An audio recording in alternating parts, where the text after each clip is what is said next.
buenos días. ¿Se oye? ¿Sí? Ahora sí, ahora sí. Buenos días, bienvenido a la casa del Señor. Gracias, Señor, por esta oportunidad. Que me cuesta un poco, ¿no? Cuando me dicen, vas a presentar, pues no es algo que hago comúnmente, ni estoy acostumbrado a ello. Pero lo importante es hacerlo, como cada uno de nosotros también podemos hacerlo. Y buscando de repente algo de orientación, pues encontré algo que decía: Señor, danos agudeza para entender, capacidad para retener cada una de tus palabras, lo que se diga aquí, Señor. Método y facultad para aprender, sutileza para interpretar, gracia y eficacia para hablar. Amén, amén, amén. Señor, pon en mi boca todas esas palabras que sean necesarias para entrar al fondo de nuestros corazones. Bendice al pastor, bendice el culto, que llegue a cada uno de nosotros, que algo nos quede allí, y como decían las canciones, quiero acercarme cada vez más a ti. Amén, amén. Y esto solo lo hago viniendo, estando aquí, orando en casa, llevándote conmigo cada día, y cada día voy creciendo, cada día voy mejorando. Te pido, Señor, por esta iglesia, por los que estamos aquí presentes, por nuestros familiares, por los que no están, acompáñanos, ayúdanos a nos entender, a nos crecer, a nos mejorar y ser felices, poquito a poco, o sea, cada cosa ir en su entendimiento. Gracias, Señor, por bajar, por estar aquí con nosotros, por tu presencia. Bendícenos y bendición con tu palabra. Amén. Amén, Señor. Muchas gracias, Armando. Muchas gracias. Muy bien, os animo, ¿verdad?, a que hagáis uso de ese material. Gracias a Dios, en el continente que nos ha tocado vivir y servir al Señor, no necesitamos pues esas ayudas, ¿verdad? La semana pasada hemos hecho un esfuerzo económico para que Félix, el misionero encomendado a África por los hermanos de la calle Colombia, pues bueno, pueda hacer su ministerio y ayudar al mundo musulmán de la mejor de las maneras. Así que lo que nos toca a nosotros en esta segunda fase, ¿verdad?, es repartir esas toneladas de alimentos a la gente necesitada y también ser de utilidad y ser de bendición a las personas que lo necesiten. Esto está en on, Esto está en on. Yo casi con la voz me arreglo, no tengo necesidad. Cosas del directo. Bueno, la cuestión es que nuestro ministerio, nuestro propósito, nuestro empeño, haya muchos, haya pocos o no haya ninguno, es servir y seguir al Señor decididamente, porque ese es el llamado que tenemos y es a lo que pues nos hemos dedicado toda la vida. Así que vamos a seguir adelante, vamos a seguir con el propósito, y esta mañana a mí me gustaría hablar de algo capital, de algo vital, para que no desmayemos hasta el desánimo, ¿verdad? Se trata del pasaje del libro de Mateo, del capítulo 9, desde el versículo 28 al 30, leemos en pantalla y seguimos exponiendo la palabra de Dios. Así que visualizamos o buscamos en nuestras Biblias Mateo, el capítulo 9, el versículo 28 y hasta el 30 leemos. Y llegando a la casa vinieron a él los ciegos, y Jesús les dijo: ¿creéis que puedo hacer esto? Ellos le dijeron: sí, Señor. Seguimos. 29. Entonces les tocó los ojos diciendo: conforme a vuestra fe os sea hecho. Amén. 30. Y los ojos de ellos fueron abiertos, y Jesús les encargó rigurosamente, diciendo: mirad que no lo sepa nadie. Hay algo clave en este episodio, ¿verdad? Desde el versículo 28 al 30, y es que Jesús no hace el milagro. Jesús apela a la fe de los ciegos para poder hacer el milagro. Amén, amén. Esta mañana vamos a hablar del asunto de la fe, y vamos a leer también el libro de Matías, el recaudador de impuestos, en Mateo 13, en el versículo 58. ¿Qué dice Mateo 13, versículo 58? Mateo 13, versículo 58, convierte y no hizo allí muchos milagros a causa de la incredulidad o de la ausencia, de la reticencia de ellos. Amén. Muy bien. Pues de esto vamos a hablar esta mañana. Y vamos a hablar esta mañana de esto porque, hermanos, hay en la Iglesia una doctrina que sostiene que cuando te va bien, el Señor te está bendiciendo, y cuando te va mal, el Señor está en contra de ti, ¿verdad? Inconscientemente imprime en nuestros corazones ese mensaje a través de cosas que no tienen nada que ver con el rigor de la fe, con lo que la fe es, con lo que quiere decir la fe.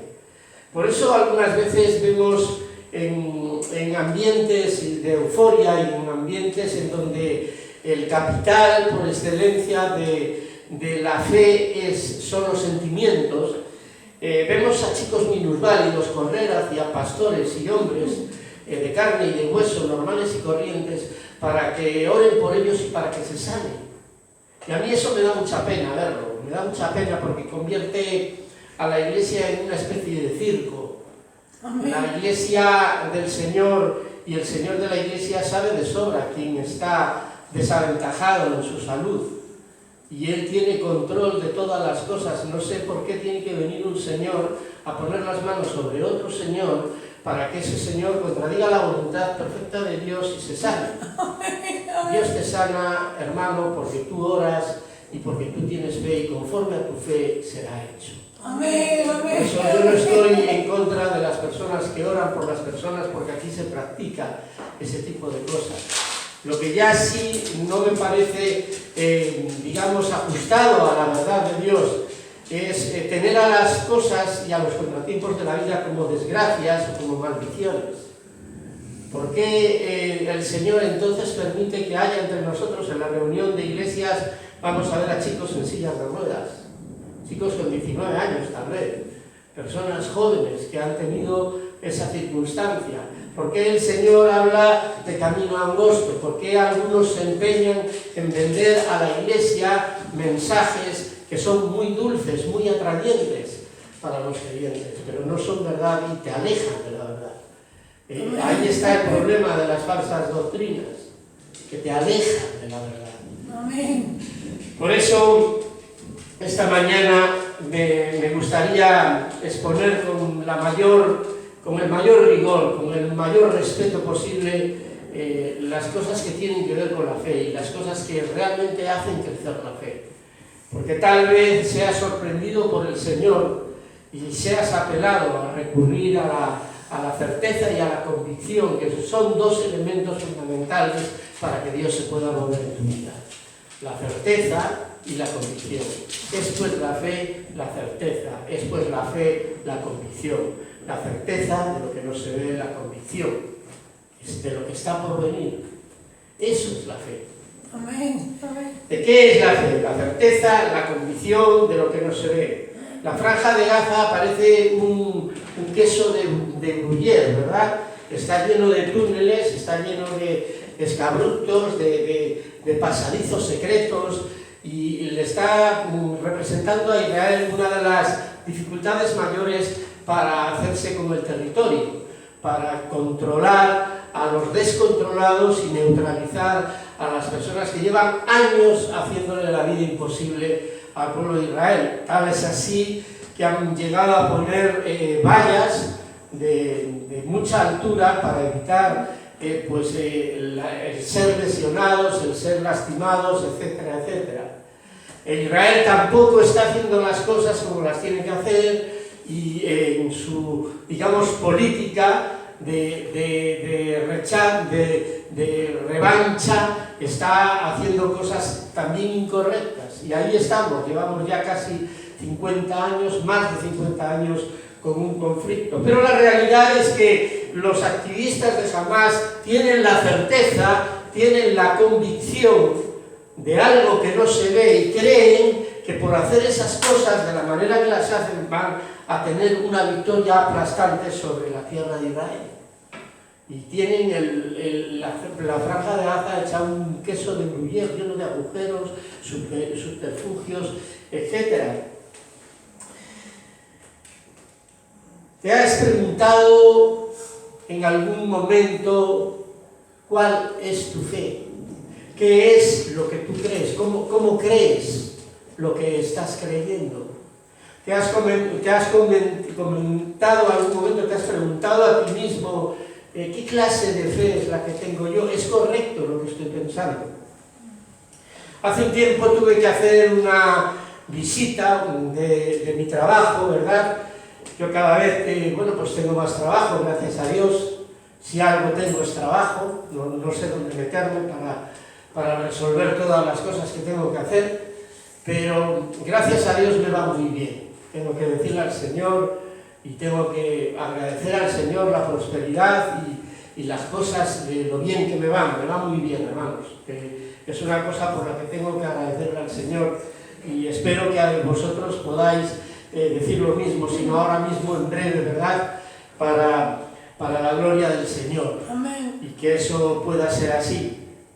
Estuve en un apartamento y era una chica, con un aspecto de vivir en la calle, ¿verdad? Con cosas de la calle, de los hombres y estas cosas. Estaba poniendo un armario que curiosamente fabriqué aquí. Y se lo vendí, entonces lo fuimos a colocar, nos dio muchísimo trabajo para ponerlo en el sitio. Y una cosa que me llamó la atención es que esta persona vivía en el mundo, pero sin embargo la palabra de Dios la tenía abierta en cada una de sus habitaciones. Como si la palabra de Dios abierta en cada una de sus habitaciones diera alguna virtud o un atributo mágico, ¿verdad? Una cosa, pues digamos, como de magia de brujas, y el hecho de tener la palabra de Dios abierta le atribuyera algún, digamos, beneficio al ambiente. A eso en religión y en teología se le llama, pues no es idolatría, pero sí es superstición. Y eso está muy lejos de ser cierto, de tener algo que ver con lo que Dios quiere para tu vida y para mi vida. Amén, amén, amén. Así que es bueno revisar en lo que creemos y cómo ponemos en práctica lo que creemos. No solamente es bueno, sino que es de salvación. Hay la certeza, la convicción de que puedes estar mejor por tener la Biblia abierta, hermanos. La Biblia no deja de ser un libro. Esto es algo que se imprimió en un lugar donde hay gente incrédula, donde hay gente creyente, y no tiene ninguna virtud. Esto comienza a tener virtud a partir del momento en el que tú decides poner por obra lo que dicen estas palabras. Amén, Pero eso no amén. deja de ser un libro como el Quijote, por ejemplo. Es un libro en sí, no tiene ninguna cosa mágica. No hay nada maravilloso en dejar la Biblia abierta. Yo dejo la Biblia abierta aquí y la dejo abierta y paso todos los días, no miro para ella, pero como está abierta, fluye santidad. Esta es la idea. Así que, aunque nos haga reír y realmente tiene algo de cómico, pero así es la fe de algunas personas. Hay personas, hermanos, que viven en la iglesia creyendo esas cosas. Y eso no es pecado. Eso sencillamente es desconocer la palabra de Dios. Por eso nuestra responsabilidad se empeña y nos es molestia y nos es molesta, porque tenemos que insistir en la iglesia en dejar de prometer burradas, hermanos. Yo no puedo prometer burradas. Yo no le puedo decir a Silvia que perdió su vida, que se quitó la vida, su hija pequeña. Yo no le puedo decir a la hermana de Silvia que la vida es maravillosa, porque la estoy timando, la estoy engañando. Amén, amén, amén. La vida no es maravillosa, hermanos. La vida está llena de sinsabores y de cosas preciosas. Y nosotros tenemos que tener las armas, los instrumentos que necesitamos para vivir en la vida, como la vida es. Amén, amén. No, es que Dios me está bendiciendo mucho porque la iglesia está llena. Es que Dios me está bendiciendo poco porque la iglesia está vacía. Es que Dios me quiere mucho porque me he podido comprar un coche grande, una mujer bonita, un chalet. Y resulta que por eso Dios me ama. Y entonces mi pregunta es, ¿por qué no ama Dios así a todo el mundo? Porque hay personas que no tienen saber ni pueden tenerlo. Porque la vida es así. Y te puede tocar vivir plácidamente y te puede tocar vivir con dificultad. Pero lo que hay es un común denominador en todos. Y es que todos tenemos instrumentos en la mano para que nuestra certeza, nuestra convicción esté a la altura de lo que Dios demanda para poder mover su mano. Amén. No me quiero liar con palabras, quiero ser lo más explícito posible para que me podáis entender. Vamos a decir o a describir qué es la fe. Dice, es la fe pues la certeza, pero si es la certeza, si es la convicción, vamos a ir al diccionario para ser escrupulosos y saber qué quiere decir certeza, qué quiere decir convicción. Y la certeza, dice el diccionario, no la Biblia, el diccionario, hermanos, es un significado universal para los no creyentes incluso. Y dice que es conocimiento seguro y claro que se tiene de algo. Y yo esta mañana te pregunto, ¿tú tienes claro quién es el Señor? Amén, yo sí. ¿Tú conoces con certeza quién es el Señor? ¿Tú sabes por qué vienes a la iglesia? Amén. ¿O vienes a la iglesia para que te vaya bien? ¿O para que no te vaya mal?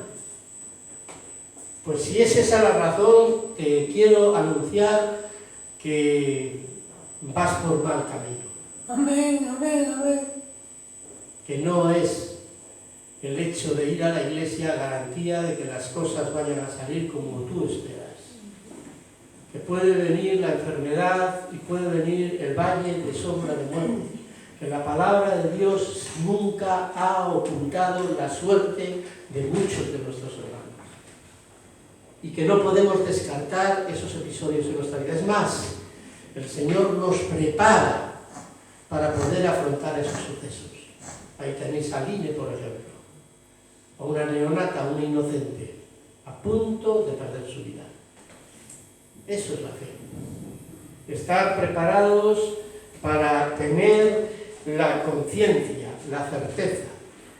Y la convicción, dice la fe, que es la convicción, dice la certeza de lo que se espera, la convicción de lo que no se ve, dice seguridad que tiene una persona, o verdad de lo que piensa o siente, seguridad. Tú estás seguro de que te vas a ir al cielo.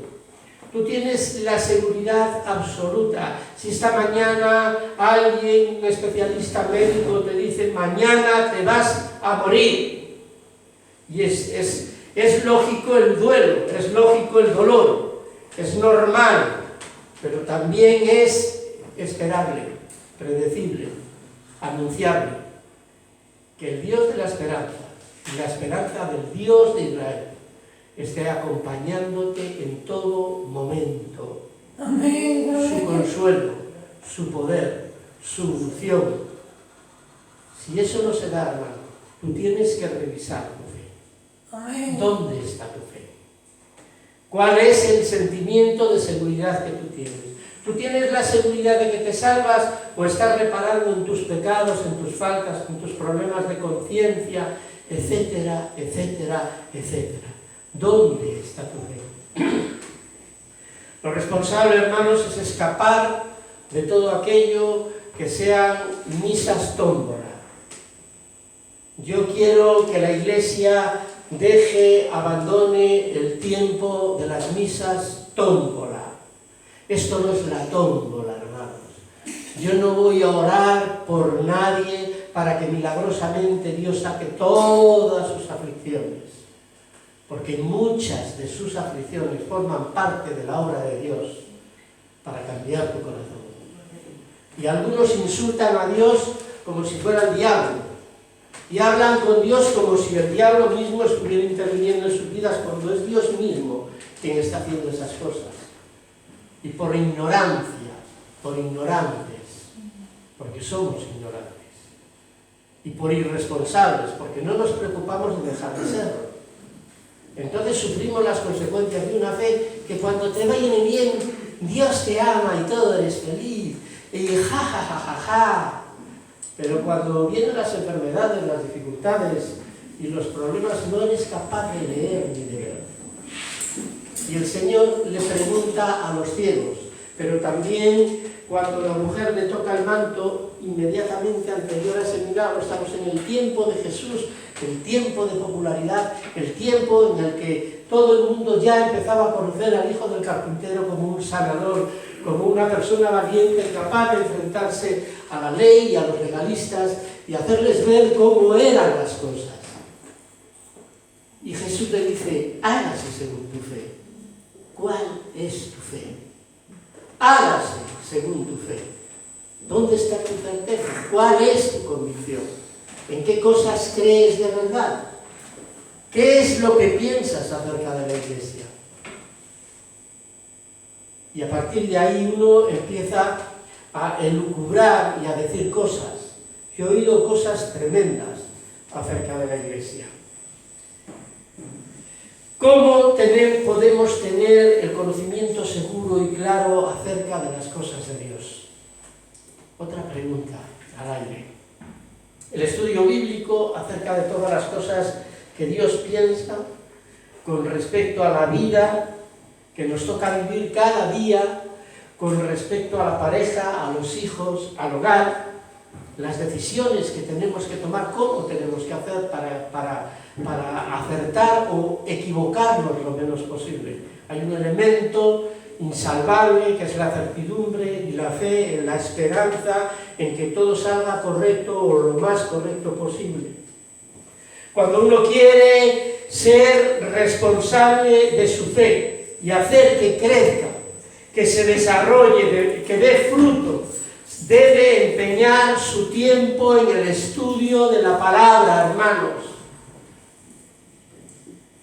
El estudio de la palabra va a revelar a tu corazón y tu espíritu, y el Espíritu Santo van a ser uno y te van a comunicar, te van a decir en dónde estás y qué tienes que hacer para que tu fe crezca y creas lo correcto. Amén. Ay, Señor, ore por mí, Señor pastor, ore por mí, que el diablo ha venido en forma de hombre y el director de la comunidad, el presidente, me ha reñido por poner música cristiana, Señor.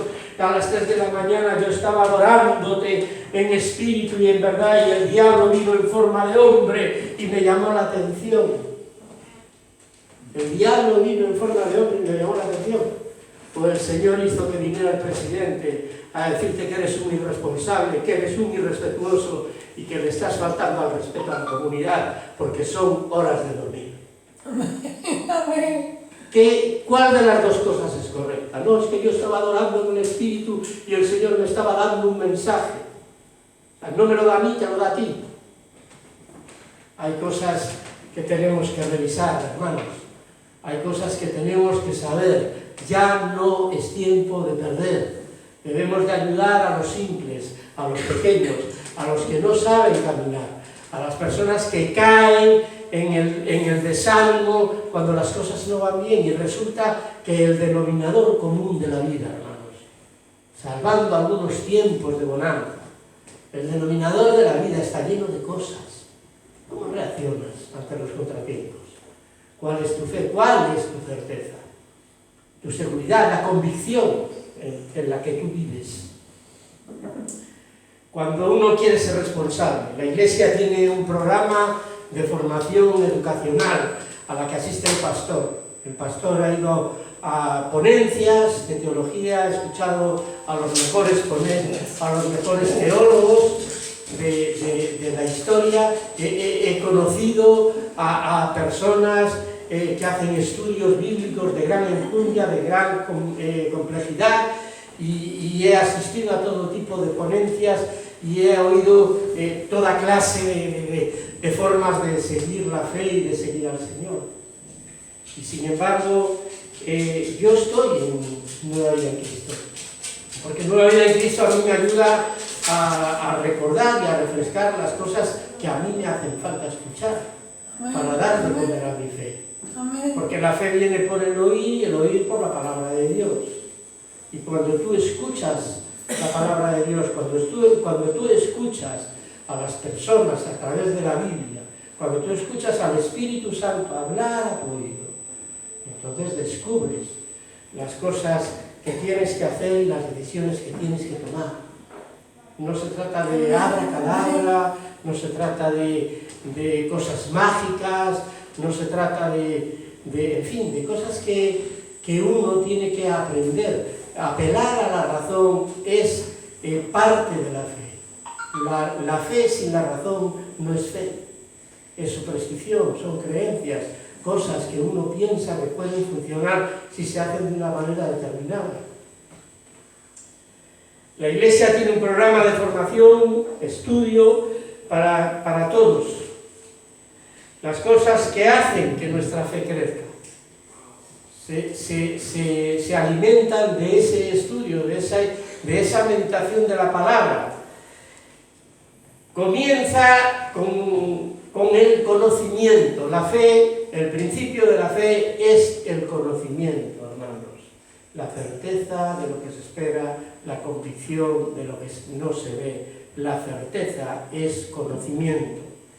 Facultad del ser humano para comprender por medio de la razón la naturaleza y cualidad de las cosas.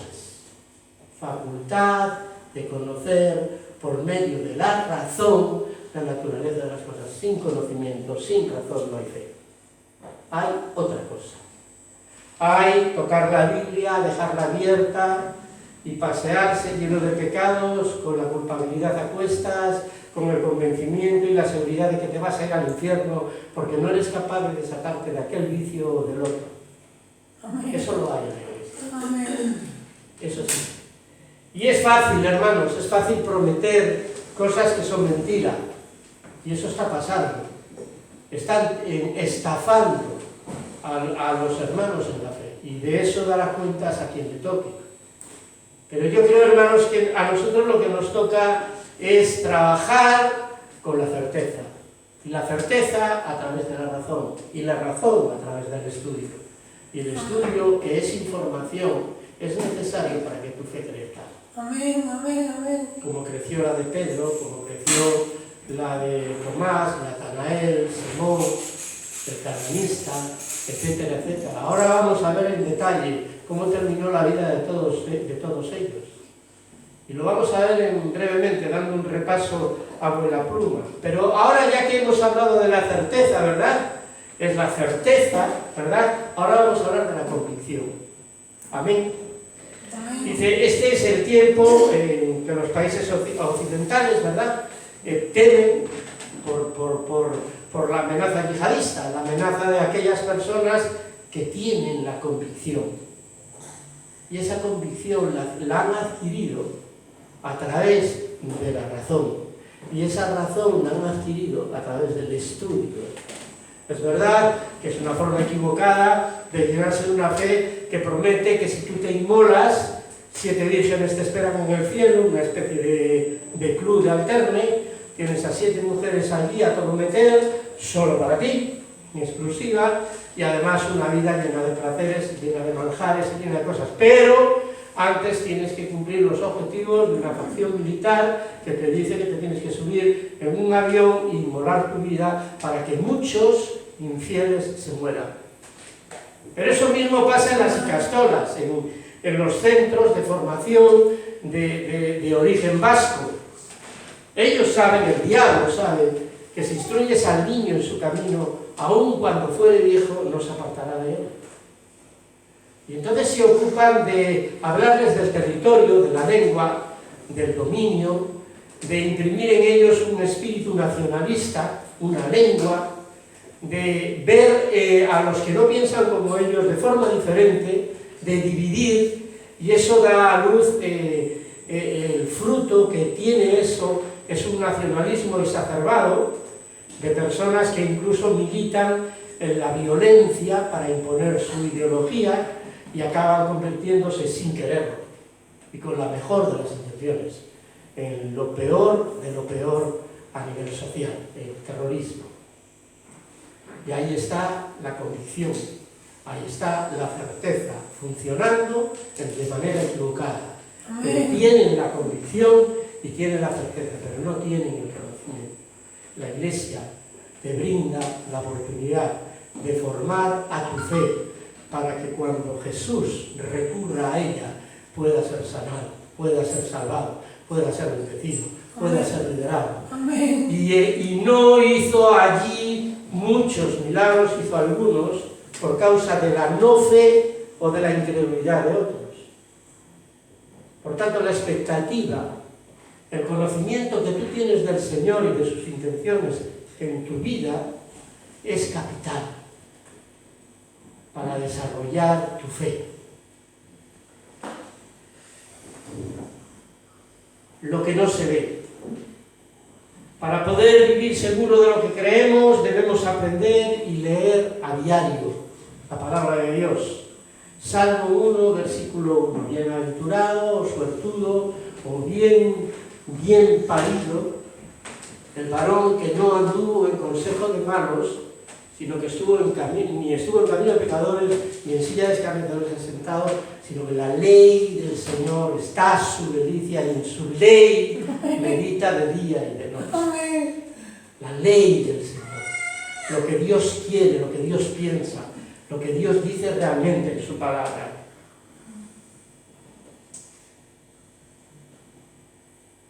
¿Cómo es tu dieta diaria con Dios? ¿Qué cosas delante de Dios haces cada día? Lo idóneo, hermanos, sería, yo os confieso, lo idóneo sería la dieta, digamos, si yo fuera endocrino y hablara de gordos, pues les diría, bueno, nosotros tenemos que engordar como creyentes, tenemos que ser personas maduras, tenemos que dejar de ver programas en las que hay pastores multimillonarios, bueno, pastores, hay personas en nombre de pastores multimillonarias que están revolviendo a la gente en el suelo, tirándola, silbándoles, berreando, etcétera, etcétera, y convierten a la fe en un circo de emociones. Sin emociones no hay fe. Mentira. Eso es una mentira del diablo que nosotros no compartimos. Creemos en los dones espirituales, creemos en la mano sobrenatural de Dios, pero no somos imbéciles. Ni Dios quiere que lo seamos. Y apelamos al conocimiento para tener discernimiento y para tener sabiduría y poder dejar que Dios obre plenamente en nuestra vida, pero de forma real. No que cuando salgas por aquí tu vida sea totalmente distinta a lo que se dice de la Iglesia, ni que tu esperanza sea diferente. No. Tiene que haber una concordancia total entre tu vida fuera de la Iglesia y tu vida dentro de la Iglesia con respecto a la comunión con los hermanos. ¿Cuál es tu dieta? Yo recomiendo lo siguiente, 3 horas diarias. Es mi recomendación. 1 hora, escuchar una ponencia, 1 hora para escuchar su palabra, 1 hora para hablarle al Señor de las cosas de los demás y de las tuyas y pedirle al Señor acerca de las cosas tuyas, y acerca de las cosas de los demás. He oído demasiadas veces el diablo ha usado a esta persona, es que viene un cliente a la tienda y es que me dan ganas de mandarlo, voy a coger y empiezas a maldecir y empiezas a berrear y empiezas a decir cosas desagradables y resulta que no ha mandado el Señor, porque no le gusta tu carácter. O estás en un puesto de trabajo y resulta que hay una persona que siempre que abre la boca te sientes ofendido. Resulta que hay otra persona que siempre que dice algo apunta donde más te duele. Y tú te sientes ofendido y entonces llegas a punto del Señor y dices, en el nombre de Jesús reprendo al Satanás y al diablo. Y resulta que le estás llamando Satanás y diablo al Señor. Porque el Señor está empeñado en que cambies. Y se ha empeñado en que cambies. ¿Y sabes qué hace el Señor para que cambies? Afligirte. Amén. ¿Y sabes qué promete el Señor? Si cambias, que todo eso te lo vas a llevar al cielo. ¿Y sabes cuál es la virtud del amor? La virtud del amor es que es sufrido, tiene que ver con tu carácter, es benigno, tiene que ver con tu carácter, no tiene envidia, tiene que ver con tu carácter, no guardar rencor, tiene que ver con tu carácter. Pero las profecías, las lenguas, los milagros, la obra social, el famoseo, los predicadores estrella, las multitudes, todo eso se acabará. Amén, amén. Pero el amor permanece para siempre. Yo no sé para qué quiere el Señor el amor en el cielo con respecto a tu vida y a tu carácter, pero todo lo que prevalece para siempre, y lo aprueba la Biblia, tiene que ver con tu carácter. Todo lo que prevalece para siempre tiene que ver con tu carácter. No es tu poder, ni los dones, ni lo guapo que eres, que te vas a arrugar como todos, ni lo listo que eres. Todo lo que señala el Señor, que tiene que ver con lo que no va a perecer jamás, tiene que ver con tu carácter. Por eso ese vecino al que no aguantas, esa persona a la que no sufres, ese cliente que no quieres atender, ese gitano que viene por la puerta pidiéndote descuentos, y está obrando el Señor en tu carácter. Y esa persona está siendo un instrumento del Señor para cambiar tu carácter, para obrar en tu carácter, para obrar en ti. Y yo ya sé que estas cosas no prometen, yo ya sé que estas cosas no llaman a las multitudes, por eso uno prefiere irse a lugares en donde ponen sus manos sobre él, y dicen, Señor, reprenda al demonio, que mira, que le está molestando al hermanito y el hermanito quiere ser feliz y vivir en paz, y no le dejan vivir en paz, porque siempre le están molestando al hermanito. Y resulta que esas molestias que está sufriendo el hermanito son la mano de Dios para cambiar su vida. Amén, amén, amén. Esas molestias que está sufriendo el hermanito son la mano de Dios para cambiar tu carácter. Amén. Para que seas un hijo benigno, apacible, pacífico, para que seas un regalo de Dios, una bendición del cielo. Esa es la mano de Dios. Amén. Lo idóneo, insisto, sería que nuestra agenda ocupara 3 horas diarias, ¿verdad?, en buscar al Señor, ¿verdad? Y que no estuvieras lamiéndote las heridas, diciéndole al Señor todos los días que eres un alcohólico, lamentándote porque le has fallado, siendo víctima de consejos y consejos y más consejos, como si fueras una viuda y por encima de viuda fueras idiota. Y nosotros eso no lo queremos para la Iglesia del Señor.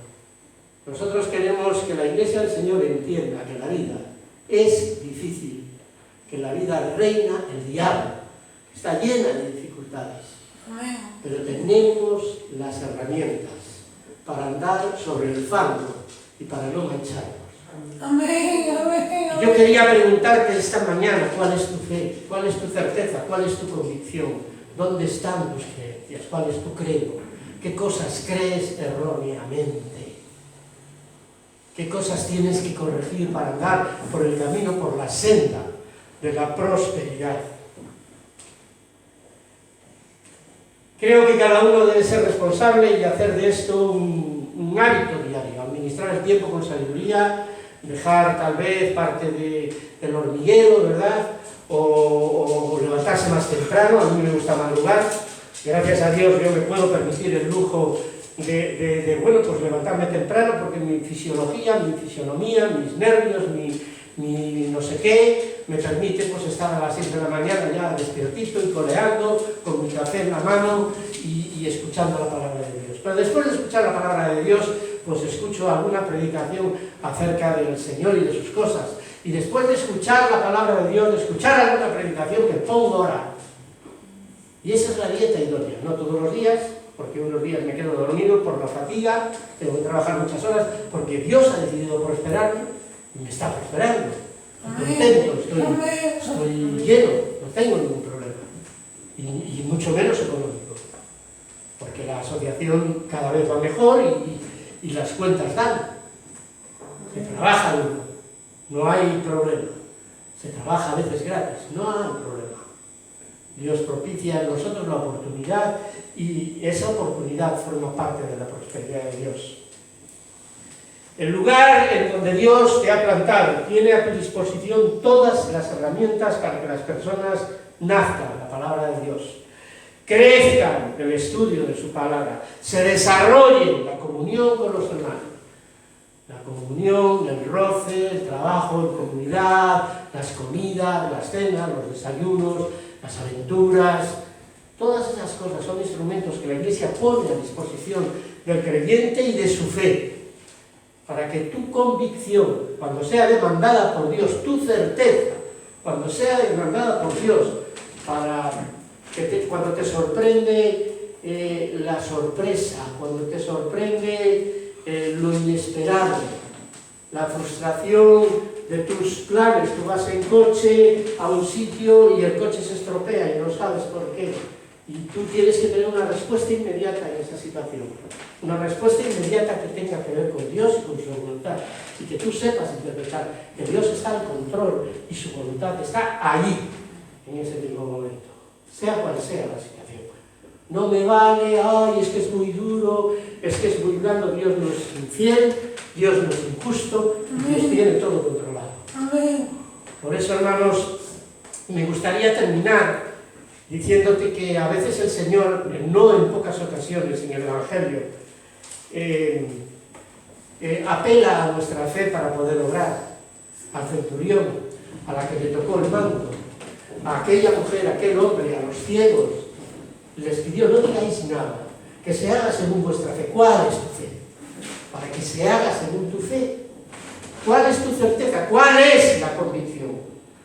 ¿Dónde están los fundamentos de tu fe? ¿Eres de los que abren la Biblia de forma simultánea, pones de un versículo y ahí es donde Dios está hablando? ¿Eres de los que abren la Biblia como si fuera un ambientador de oferta, lo pones en el salón y ahí es donde Dios está bendiciendo? ¿Eres de esos? ¿Eres de los que está esperando que el pastorón de turno o el superestrella de turno le toque para que le unte de su bendición? Eso es una herejía, es pecado y es idolatría. Amén, amén, No tiene nada que ver con Dios, ni con las cosas de Dios, ni con lo que dice el Evangelio. Y eso es para desinformarnos, para ignorantes y para personas que terminan dejando a Dios porque las cosas no salen como ellos esperan. De hecho, el trasiego mayor de los trasiegos que hay en las iglesias tiene que ver con iglesias que venden emociones y sentimientos y magia potable. Y aquí no vamos a engañar a nadie. amén, amén, Porque no estamos aquí para engañar, estamos aquí para hacerte crecer. Y amén. para que tengas conocimiento. Tal vez en ninguna iglesia te vayan a decir lo que te voy a decir yo esta mañana y ya terminé. Pedro, después de pasar por múltiples juicios en Roma, Pedro, el apóstol, cuyo coraje y cuyo carácter era indomable, y le cortó una oreja a Malco queriéndolo matar. Sostengo, no lo dice la Biblia, lo sostengo yo. Porque Pedro sacó su espada y no fue a por la oreja de Malco, fue a por su cabeza y Malco se murió. Amén, eso es lo que yo sostengo. Amén. Pero al ser condenado a ser crucificado, Pedro, su convicción y su certeza, lo llevó a hablar de esta manera. Dijo: me siento indigno de ser crucificado como fue el Maestro. Por tanto, os ruego que me crucifiquéis boca abajo. Y lo crucificaron boca abajo, en cruz. Y algunos teólogos sostienen que fue crucificado en una cruz en forma de X, y que prefirió morir boca abajo porque se sentía indigno de ser sacrificado como lo había sido su maestro. Andrés, hermano de Pedro, el historiador religioso del siglo XV Thomas Newman. Andrés, el hermano de Pedro, viajó a Patras en Occidente al occidente de Grecia, en el año 69 después de Cristo, donde el procónsul romano Aegeates debatió sobre religión con él. Era amigo de Aegeates, tenía buena relación con las autoridades, y Aegeates quiso convencerlo para no sacrificarlo en la cruz. Y Andrés, sin embargo, aquella persuasión no funcionó, ¿verdad? Y decidió azotarlo, atarlo a la cruz con el fin de que sufriera por más tiempo. Durante 2 días estuvo crucificado y la gente que pasaba por su alrededor, cuando Andrés tenía fuerzas para hacerlo, hablaba del Evangelio del Señor Jesucristo a los que lo vieron morir agonizando. Esa es la certeza, esa es la convicción. Andrés no lloró porque había estado sirviendo al Señor toda la vida y por encima le tocó morir crucificado. Allá se va por el aire el Evangelio de la prosperidad. Juan el revelador, el revelado, una de las personas que más revelaciones extraordinarias y fuera de lo común recibió de parte del Señor. Muere por causas naturales en la isla de Patmos, donde vivió en el exilio. Sufrió el exilio, que no es poca cosa. Santiago, el hermano de Juan, fue muerto a espada por orden de Herodes.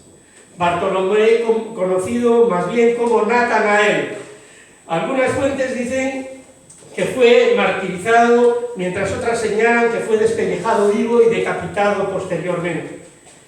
Otros desarrollan que puede significar quitar la piel, en el significado de despellejar, y también puede referirse a las consecuencias de los azotes que recibió para morir lentamente y sin la piel en su cuerpo. Bartolomé. Felipe. Una fuente señala que fue ahorcado hasta morir, otra que fue crucificado durante su ministerio en Egipto. Tomás, el incrédulo. Todos coinciden en que fue apuñalado con una lanza.